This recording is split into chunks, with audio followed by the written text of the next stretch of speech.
Hi everybody, Dr. Larry, the author of Safe Baseball, a prescription for the major leagues, here with you. Wrapping up the spring training. Does not look like I'm in Arizona.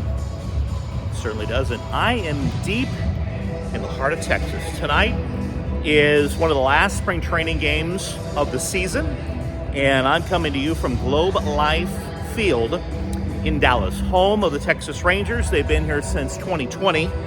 And tonight they are facing off against the Kansas City Royals exhibition game as we tune up and fine-tune for the regular season, which starts in just a couple of days.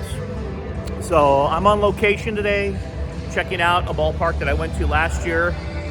This place is amazing. It's absolutely enormous. Well, it's Texas. I don't think we would expect much else. If you're wondering, well, where in Texas? It's Dallas, Arlington specifically, and it is right next door to Jerry's World. That's right, where the Cowboys play. You talk about a place that's enormous as well. It makes this place look small, and this place is unbelievable. So let's talk about one of the things from spring training that I thought initially was going to be a bit of a head scratcher, but guess what? It turned out to be really cool, in my opinion. And that's the ABS system. That's the automatic ball strike system you might have heard of. It wasn't in every spring training ballpark, as I'm going to give you a glimpse of high above ballpark here as they're getting ready for the game.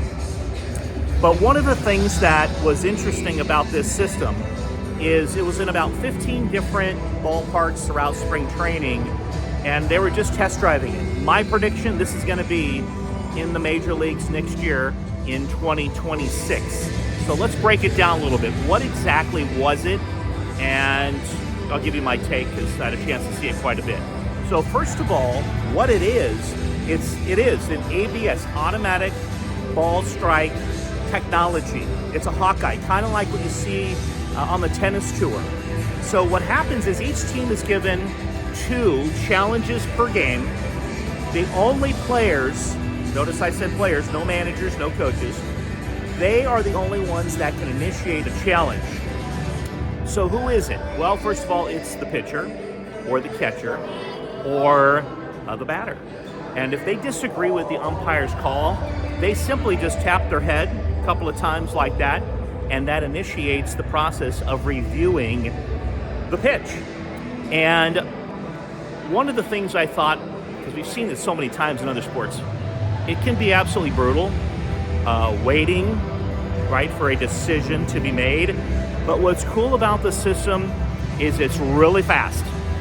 Number 2, you get to see it on the scoreboard in real time as everybody's watching to see ball or strike. What was it? And not only that, when the verdict is reached and you see, oh, it was a ball, the umpire called it correctly or not, it also gives you the dimension. For example, how far off the plate was the pitch? So you can see if that umpire is missing the strike zone by, an 1/8 of an inch, 2 inches. So that's pretty cool. Not only is it, rendering the correct verdict, but it's also doing it in real time. So one of the things I thought would be interesting to think about in this system, because in my book I wrote about a very similar type system where it seemed like that all of the pitches were going to be,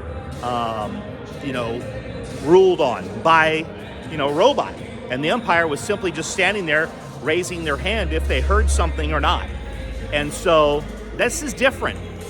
The umpire still gets to umpire, which I like because I don't want to take that human element completely away from an umpire. I want them to be able to do their job.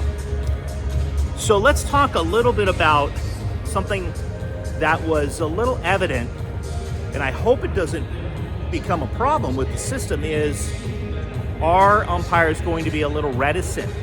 Because now they're being judged publicly in front of thousands of people in person, but also, hundreds of thousands of people and hopefully more on television to know if they're having a good day or a bad day. It's not just, we would watch a game we watched the strike zone and we would say, this guy's having a terrible day, but there really wasn't any accountability. But now there's accountability, but I don't want the unintended consequence of it to be that umpires are afraid, right?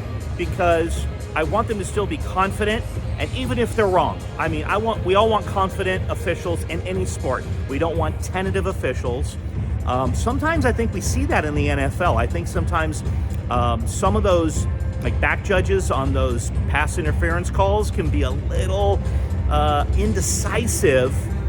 But remember, we're not ruling on that in the NFL. You know, penalty's a penalty, and we can't take a peek at that. So in baseball, I'm going to applaud this move. I think that it's a good one. I know they test drove it a lot in the minor leagues, and I think that we're going to see this, you know, a year from today going into the 2026 season. So Dr. Larry says, yeah, good job on something that I thought maybe wasn't going to be all that great because I hadn't really seen it, just reading about it, but being able to live it as a fan. I want efficiency and I want accuracy, and I bet you do too. So I'd love your opinion on what you think about this system. Maybe you watch some ball games this year on the MLB channel, the network, for some of these spring training sites that did have the ABS system. You know, I didn't watch a lot on TV. I went to the games in person, so I don't know what the commentary was. Maybe you could share with me, like, what were the announcers saying? Were they agreeing with what I am saying, that it was efficient and it was accurate, or did they not like it? I would love to know what you learned and what you think, because that's what makes this an interactive experience when we all can share those things. So the ABS system is going to come. If you're a baseball purist, I sometimes consider myself one. It's time to get over it, and move on, because this is what we need. We need to quiet down the rhetoric and the commentary about how terrible umpires are and have nothing to say about it other than complain. Well, now we're going to have accountability for umpires, and I'll tell you, my sample size, short sample, probably half a dozen spring training games, I would say that the majority of the calls that I saw were overturned. That was just my sample size. But they were overturned quickly, and we were back playing within seconds. And it was pretty cool to be able to watch the pitch on the scoreboard come in, and then again we could see, was that an inch off the plate? This guy missing by this much, or is he missing by a lot? And he's going to have to answer to his superiors for that. So spring training is wrapping up.